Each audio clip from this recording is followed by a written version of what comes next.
Au nom du Père, du Fils et du Saint-Esprit. Amen. Que la grâce de notre Seigneur Jésus-Christ, l'amour de Dieu le Père et la communion de l'Esprit Saint soient toujours avec nous, chers abonnés, et sur vous qui pour la première fois regardez cette chaîne. Si vous y êtes, ce n'est pas un hasard. Le hasard n'existe pas dans la parole de Dieu.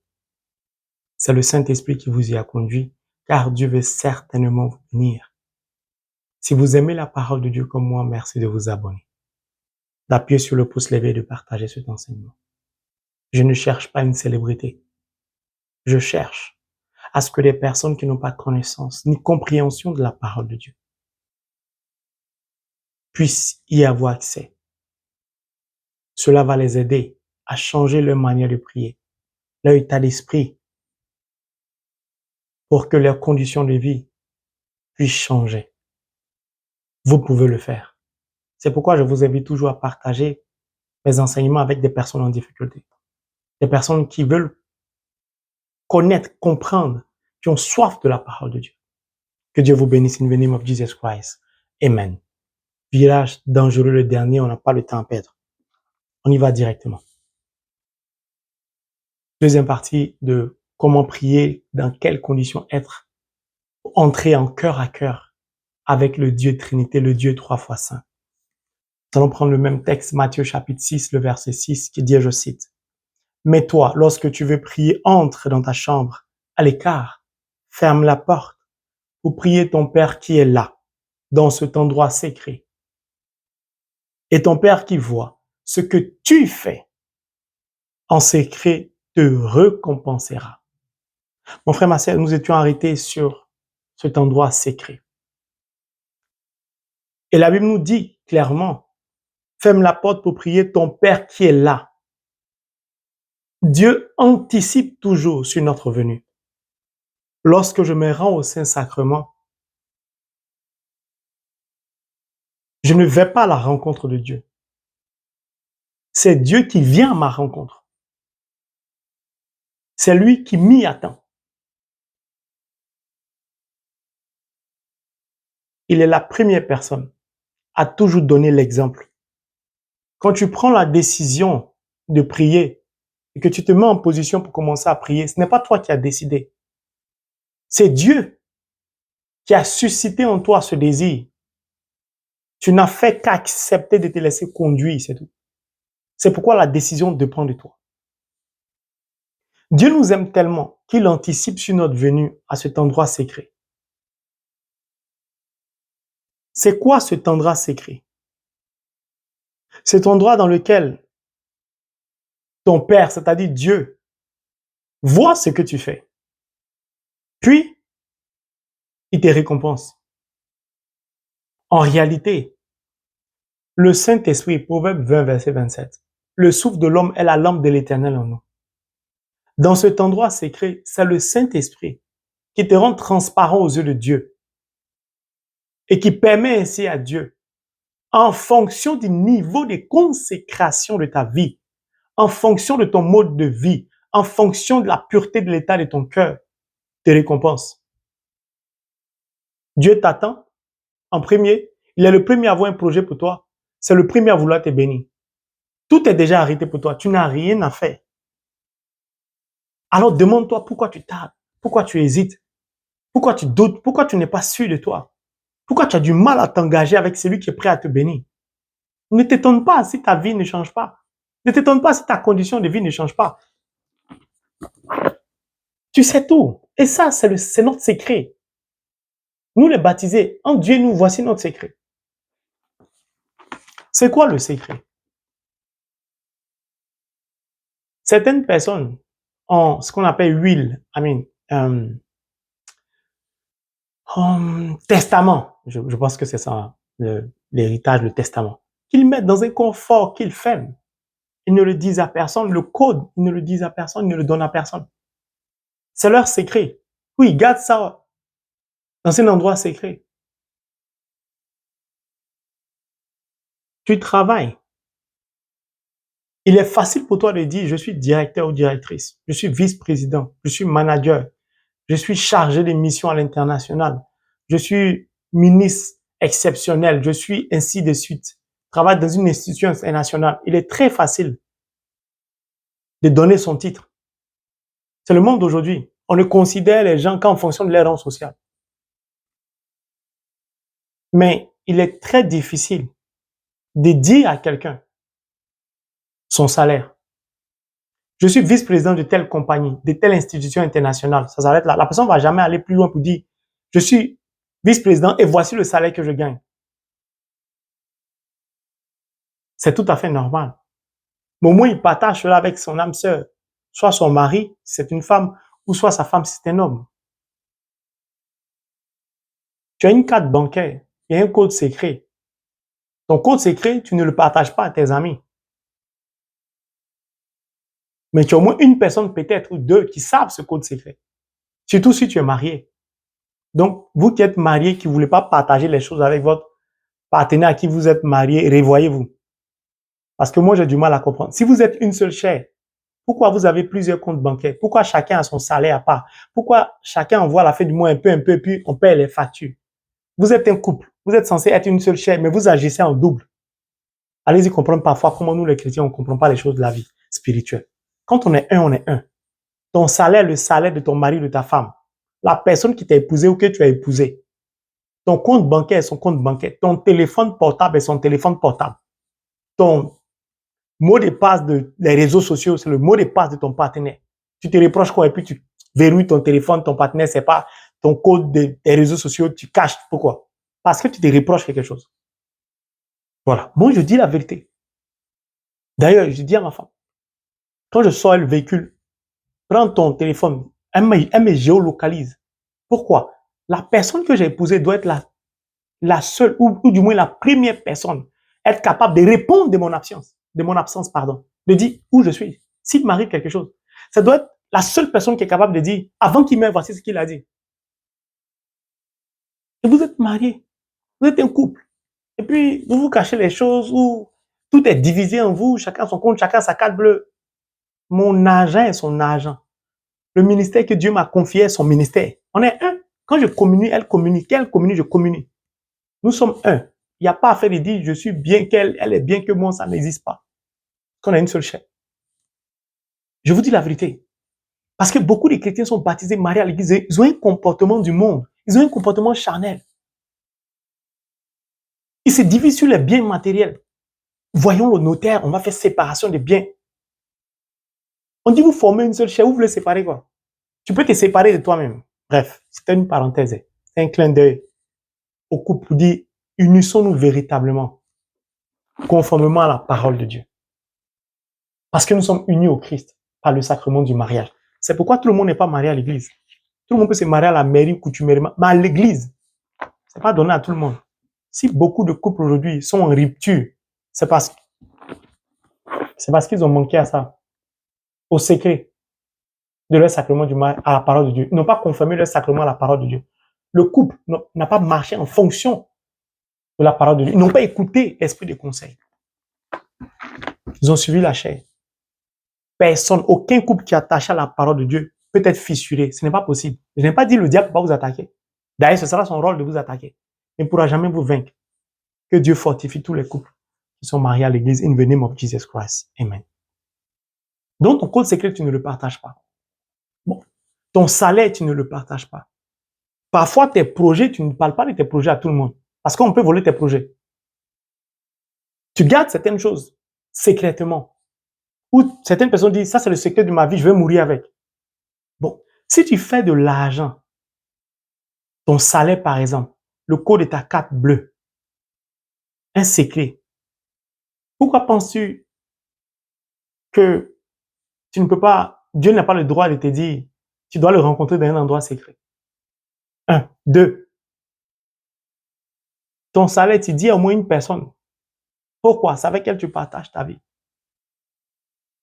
Donc, le secret de ta vie, tu ne partages qu'avec des personnes exceptionnelles. Dieu nous donne accès donc à lui parce que nous sommes des privilégiés. C'est tout. C'est tellement simple. Dieu ne partage pas son secret ou ses secrets avec tout le monde. il partage son secret ou ses secrets avec les baptisés. Voici son secret ici. Si tu as le secret de Dieu, explique-moi pourquoi ta vie ne change pas. Explique-moi pourquoi ta condition de vie ne change pas. Explique-moi pourquoi Dieu n'agit pas dans ta vie. C'est le dernier virage. On va se dire sérieusement la vérité. Ne peut donc accéder à cet endroit secret. C'est lui qui est privilégié de Dieu. Pourquoi? Parce que pour entrer, il te faut le code de la porte. Ce secret à tout le monde. Beaucoup des païens, moi je connais des païens qui ont déjà lu toute la Bible. Mais ça s'est arrêté là. Parce qu'ils n'avaient pas le code secret de Dieu. La Bible s'est retrouvée dans leurs mains comme un livre à étudier pour philosopher. Mais baptisé que je suis, je ne lis pas la Bible comme un livre pour des dissertations. Je lis pour connaître et comprendre, connaître, avoir le code qui me permettra d'accéder à Dieu. C'est ça le secret. C'est un endroit réservé à des personnes exceptionnelles, à des privilégiés, à des élus, des gens triés sur le volet. On lance un concours. 10 000 personnes s'inscrivent à ce concours pour seulement 2 places. Seules les élites peuvent y accéder à ce concours. C'est tout. C'est tellement simple quand vous comprenez la parole de Dieu. Puis je vais vous donner maintenant comment faire pour parvenir à cet endroit secret. S'il est secret, n'est pas accessible à tous, qui peut y accéder alors? Si on prend l'Ancien Testament, vous savez ce qu'on appelle le temple saint, le saint des saints, avant l'avènement de Jésus. C'était un prêtre qui pouvait rentrer dans le temple, dans le saint des saints. Il fallait un rituel de purification des péchés, ainsi de suite. Personne ne peut donc accéder à ce lieu secret sans un préalable, c'est-à-dire sans la sainteté. Ça, c'est la première condition. Je parle de l'Ancien Testament, on arrive dans le Nouveau. Cet endroit secret où tu peux rencontrer le Christ, c'est si tu acceptes d'arrêter de faire des avortements. Si tu acceptes l'injustice, si tu acceptes de sortir de l'égoïsme, si tu acceptes de ne plus être avare, si tu acceptes de sortir de cette relation d'adultère avec cette femme mariée ou cet homme marié, si tu acceptes de déposer ton orgueil, si tu acceptes de purifier l'état de ton cœur, de déposer ton impulsivité, ta nervosité. Il y a beaucoup de choses à citer. Je ne peux pas tous les citer, mais vous avez déjà compris. Ta paresse. C'est la seule condition. Dieu te demande de venir tel que tu es. Lui, il ne veut pas te juger, mais il te dit pardon, dépose tout ça d'abord.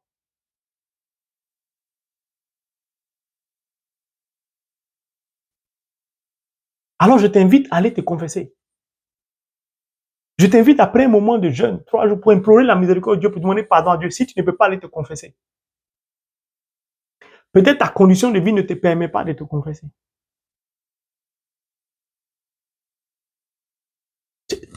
Le temple, cet endroit secret, c'est un temple, c'est le Saint des Saints.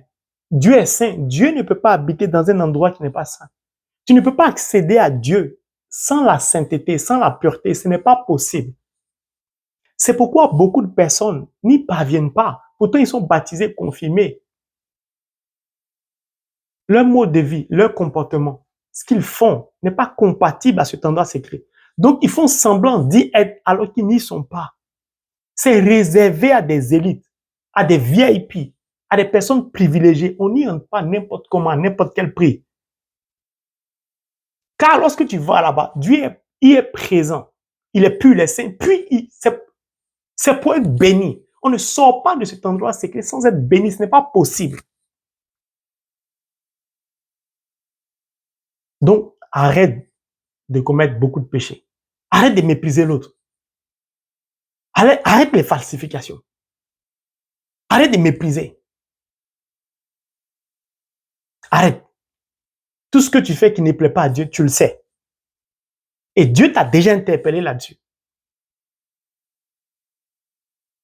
Maintenant, on arrive dans le Nouveau Testament. Ça, c'était l'Ancien Testament pour parvenir au Saint des Saints. Nouveau Testament, le temple a été détruit. Par quoi? Par la crucifixion de Jésus-Christ. Et tout par sa mort sur la croix. Pour parvenir au lieu dit secret, au Saint des Saints, il faut traverser la croix. Ça signifie quoi? C'est dans ta condition la plus misérable. C'est dans l'événement le plus difficile de ta vie. C'est dans la difficulté la plus extrême. C'est parce que justement, tu n'arrives pas à enfanter. Tu n'arrives pas à te marier. Tu n'arrives pas à trouver du travail. Des pratiques mystiques t'ont enchaîné. Le diable te tient en laisse. Ta condition de vie ne change pas, ça fait des années. Tu es fatigué de la solitude. Tu ne fais que perdre des proches. C'est justement dans cette condition et à cette condition, au travers de la croix que tu traverses, que tu portes, que tu peux parvenir au lieu secret. C'est la mort de Jésus sur la croix. Le voile s'est déchiré. Il ne s'agit plus des saints des saints. Mais il y a des gens qui aiment vivre dans l'Ancien Testament. C'est pour ça que j'ai pris le Saint des Saints. Alors, il te faut entrer dans ce temple saint en étant purifié de tout péché. Puis, parfois, c'est dans la situation difficile que tu traverses que tu peux rencontrer le roi des rois, le Seigneur des seigneurs, le Dieu des dieux, le Dieu trois fois saint, le Dieu d'Abraham, d'Isaac et de Jacob. Pourquoi? Il t'y attend pour simplement te bénir. C'est pourquoi on y entre léger, déchargé de tout désir de la chair. Or, si je tiens quelque chose secret, comme ça, vous ne voyez pas. Donc, ce que je tiens secret dans quoi? Et dans l'obscurité. C'est pourquoi le Seigneur veut te dire aujourd'hui, écoute-moi bien. J'ai dit, écoute-moi bien. Écoute ce que le Saint-Esprit veut te dire. L'Esprit de conseil veut te parler maintenant même. Plus que quelques jours pour sortir des 40 jours de marche avec la parole. Le Seigneur te demande de prendre la décision unilatérale maintenant. De te lever toutes les nuits pour prier jusqu'à la fin des 40 jours si tu veux voir ta condition de vie changer. Je recommence. Le Seigneur te demande à compter d'aujourd'hui de prier toutes les nuits à partir de minuit. Prends minuit, prends 1 heure, prends 2 heures, prends 3 heures, mais avant 5 heures du matin. Le Seigneur te demande d'entrer dans ce lieu secret pour lui parler. Viens pas avec tes prières des saints, la litanie des anges. Ne viens pas avec les prières conventionnelles, je t'en supplie. C'est sérieux maintenant, là ça devient sérieux. Le Seigneur veut que tu entres en cœur à cœur avec lui. Seul le Saint-Esprit peut t'y emmener. Quand vous entrez dans ce lieu secret, ce n'est plus vous qui commencez à prier, c'est le Saint-Esprit qui commence à prier pour vous. C'est lui qui commence à gémir en vous. C'est pour ça que la Bible dit, ton Père qui voit dans le secret ce que tu fais. En réalité, il voit quoi? Il voit ce que le Saint-Esprit manifeste en toi. Puis, il te récompense en fonction de ce que le Saint-Esprit manifeste. Les gémissements de l'Esprit Saint. Car ces gémissements sont inexprimables. Aucune parole ne peut l'exprimer. Dans ce cœur à cœur, dans la nuit, ferme ta bouche, parle à Dieu avec ton cœur. Car cet endroit secret, c'est ton cœur. Saint Paul te dit, Ephésiens 3, 17, Dieu habite en nos cœurs par la foi. Cet endroit secret, c'est ton cœur. Mon frère, ma soeur, Dieu est prêt maintenant à te bénir. J'ai dit, le virage est dangereux, le dernier. Je dis, écoute-moi très bien. Dieu est prêt à te bénir. Il dit, il est temps que tu te lèves maintenant dans la nuit pour prier. Il est temps que tu expérimentes sa puissance au travers de ce secret parce que tu es un privilégié. Tu es un VIP de Dieu. Tu es exceptionnel. Tu ne peux pas continuer à faire ces prières conventionnelles. Tu dois faire des prières exceptionnelles maintenant pour entrer dans ta bénédiction, pour que la situation soit inversée en ta faveur, pour que Dieu change ta condition de vie. Et Dieu ne veut plus entendre, je suis fatigué, le travail m'épuise. Tu vas rester comme ça si tu ne te lèves pas pour Dieu. Tu rentres du travail, tu es fatigué, tu veux préparer pour ton homme ou pour ta femme. Tu es fatigué, mais tu peux accompagner ta femme à aller faire des courses. Tu es épuisé, mais tu peux répondre à une invitation pour une fête. Quand il s'agit de Dieu, je suis fatigué, je me sens fatigué, j'ai trop la paresse. Regarde, plus que quelques jours pour que ta condition de vie change. Laisse-moi te donner ce témoignage. Je vais finir cet enseignement par là. Je suis allé prier un jour dans un salon, dans un magasin. Et il y avait une cliente qui était arrivée dans ce magasin. Je partais prêcher la parole de temps en temps, en général les mercredis dans ce magasin. Et ce jour-là, comme d'habitude, nous avons loué Dieu. Puis j'ai prêché, j'ai partagé la parole de Dieu. Puis nous sommes rentrés en adoration. Nous avons commencé à worship God, à worship God, à adorer Dieu, à adorer Dieu. Puis, comme nous ne savons pas comment prier, le Saint-Esprit va prendre la relève maintenant, lorsque je vais l'inviter. Et la cliente qui était venue était assise sur un fauteuil. Lorsque j'ai demandé au Saint-Esprit de nous toucher, de nous visiter, de nous guérir, de nous bénir, d'opérer les miracles, de nous délivrer, on était tous transportés, y compris cette cliente.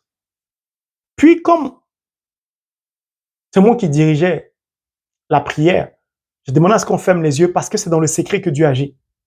Beaucoup de personnes, quand on prie, ils font comme ça. Ils veulent voir toujours comment le Saint-Esprit travaille. Ça veut dire que tu n'es pas encore converti. Tu n'es pas encore prêt à être vraiment béni. On dit que c'est dans le secret, il agit. Tu veux ouvrir ton œil pour voir quoi.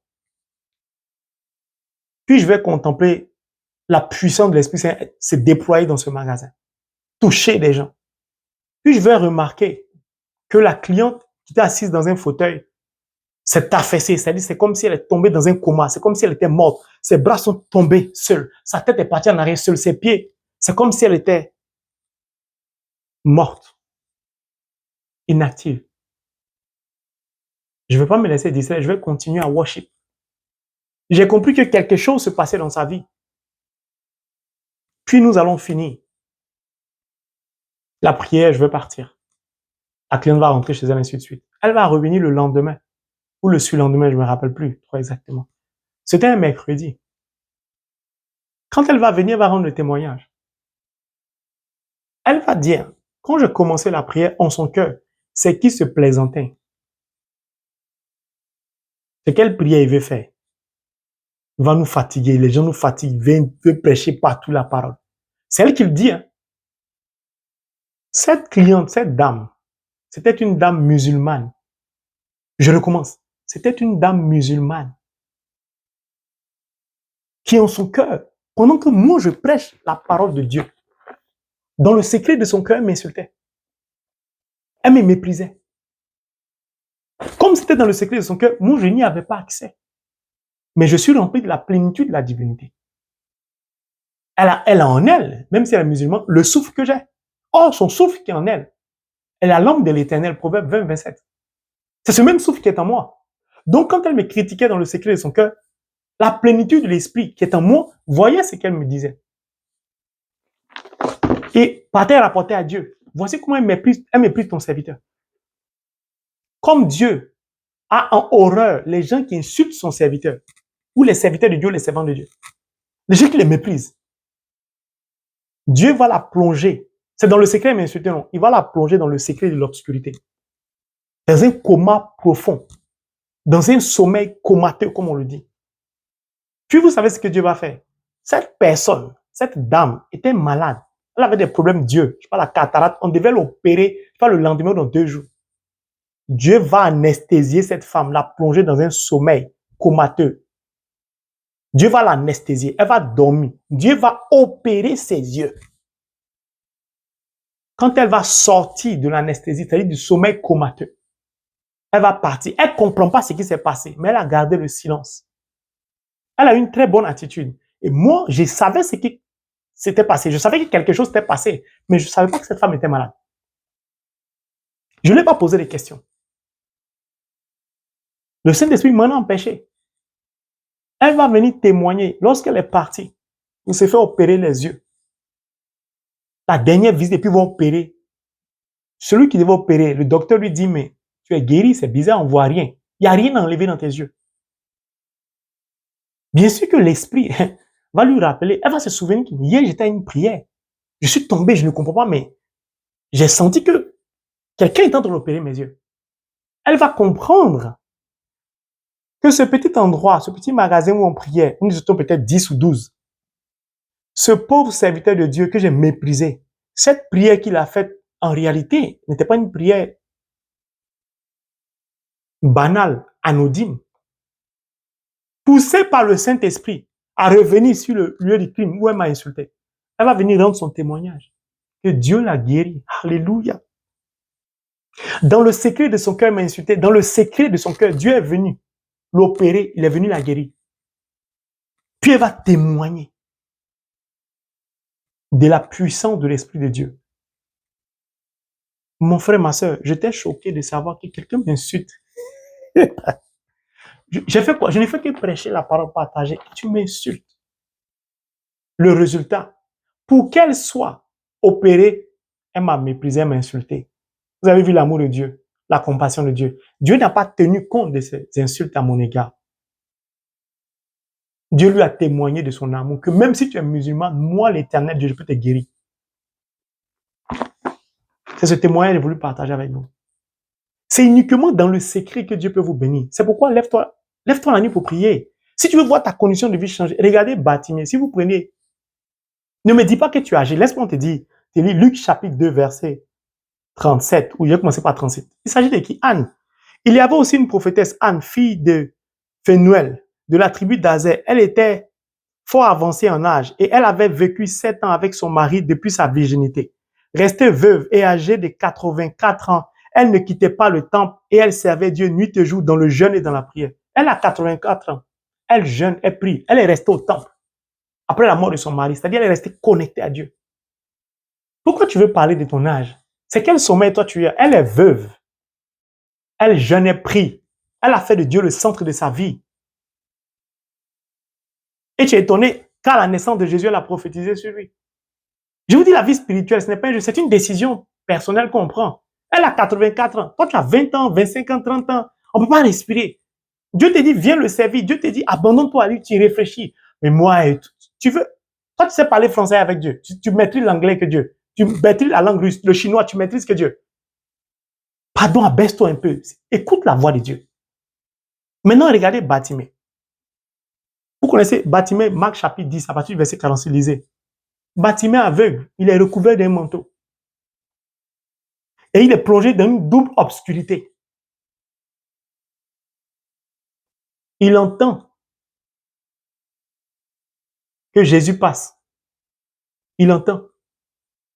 L'environnement est tellement bruyant que Bartimée, qui est aveugle, parvient à entendre la voix du Christ. Parvient à être au courant que le Christ est là. D'après vous, qui a fait ça? C'est le Saint-Esprit. Il est aveugle. Puis la Bible dit que Bartimée va commencer à crier. Il était plongé dans quoi? Dans l'obscurité. Pourquoi? Il était aveugle. Puis il s'était recouvert de son manteau. Le désarroi l'engloutissait. Le diable le maintenait dans l'obscurité. Il était esclave. Le diable faisait de lui ce qu'il voulait. Il était soumis à la volonté du diable. Dans cette obscurité, dans cette pénombre, c'est dans le secret on rencontre Dieu. Dans ce secret, il était assis au bord du chemin, il mendiait. Dans sa douleur, il était quand même à la recherche de Dieu. Lorsqu'il va entendre que le Christ est là, il va se mettre à crier. Qui criait en lui? C'était le Saint-Esprit. Le Saint-Esprit gémissait en lui. Il était avec, il ne pouvait pas voir où Jésus se trouvait. La Bible dit qu'on l'empêchait de crier. Plus on l'empêchait de crier, plus il criait de plus en plus fortement. Qui faisait ça? C'était le Saint-Esprit. J'ai déjà fait un enseignement dessus, je ne vais pas revenir. C'est lui qui gémit. Nous ne savons pas comment prier. Comment on peut faire pour savoir que c'est le Saint-Esprit? Parce qu'il va dire, Jésus, fils de David, prends pitié de moi.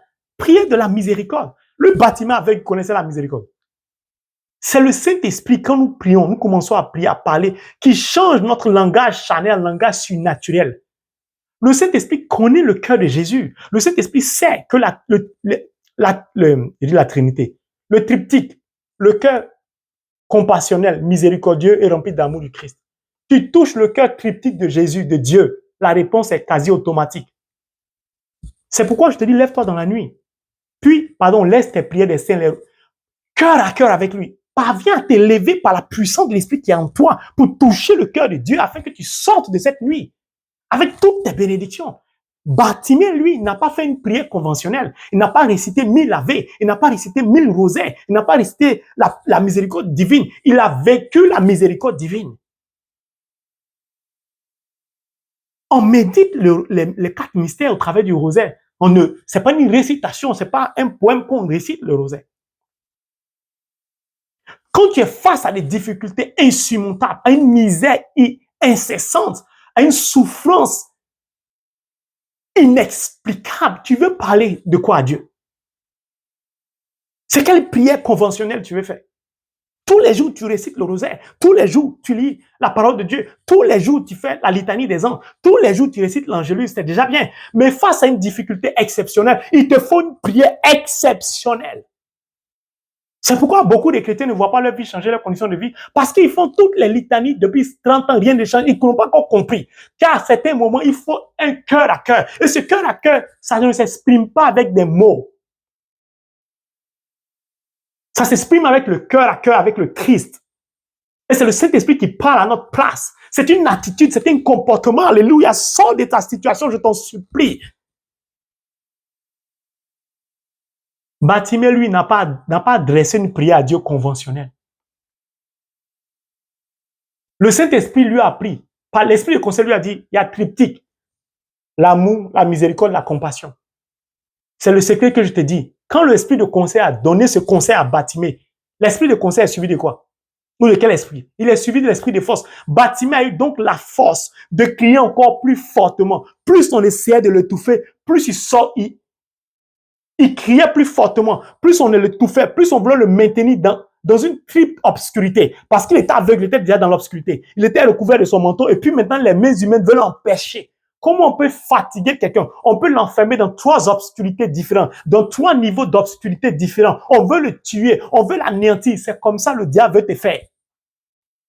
Mais Bartimée, rempli de l'esprit de force, parce qu'il a écouté le conseil de l'esprit de conseil, va crier plus fortement. Lève-toi, fais violence la nuit. Lève-toi pour prier. Arrête ton sommeil qui impacte ta vie. Arrête de te laisser contrôler par ton sommeil. C'est toi qui as le contrôle sur le sommeil et non le sommeil doit avoir le contrôle sur toi. Lève-toi, crie comme Bartimée. Touche le cœur de Jésus dans la nuit, mon frère, ma soeur. Et tu verras ta condition de vie changer au nom de Jésus. Il a tellement crié. Mais il n'a pas crié, il n'a pas vociféré. Car l'Esprit Saint ne vocifère pas. Il gémit. Fils de David, prends pitié de moi. Jésus, c'est-à-dire l'Emmanuel, Dieu est avec nous, tu ne peux pas me dépasser, tu es avec moi. Puis fils de David, Dieu reconnaît ta royauté. Tu es descendant d'un roi. Donc, tu as des privilèges. Les prérogatives du roi, il peut tout faire. Il a droit de vie et de mort. Souvenez-vous de l'enseignement précédent, Dieu dit quoi? C'est moi qui façonne la lumière. Lui, il veut sortir de son obscurité. Il se met à crier. Toi, le diable met des épreuves, tu te décourages. Les épreuves sont comme des mains qui veulent t'étouffer, puis tu es découragé. Au lieu de redoubler d'efforts dans ta prière, au lieu de passer d'une étape 3 à l'étape 6, au lieu d'être plus violent dans la prière, tu te laisses abattre par les circonstances de la vie, par les événements. Mais imite Bartimée. Sa prière n'a duré que peut-être 30 secondes.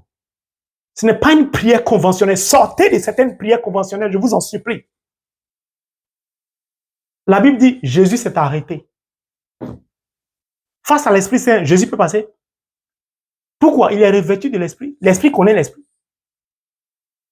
Jésus va dire quoi? Appelez-le. C'est-à-dire, faites-le sortir de l'obscurité. Les mêmes qui disaient, non, attends, vont lui dire, ils t'appellent, ils vont l'aider. Ceux qui te critiquent, ceux qui te méprisent, ceux qui t'insultent aujourd'hui sont les mêmes qui vont dire, on savait que tu avais une destinée. On savait que tu avais une étoile. On a toujours senti, ne les écoute pas, éloigne-toi d'eux. C'est pourquoi la Bible dit, mets-toi à l'écart. Coupe-toi de ces personnes. Sépare-toi de ces personnes.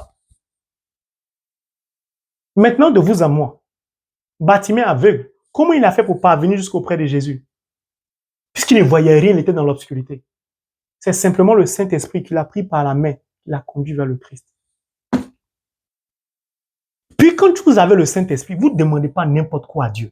Je dis quand on est rempli de la plénitude de l'Esprit, on ne demande pas les biens matériels. C'est déjà un acquis.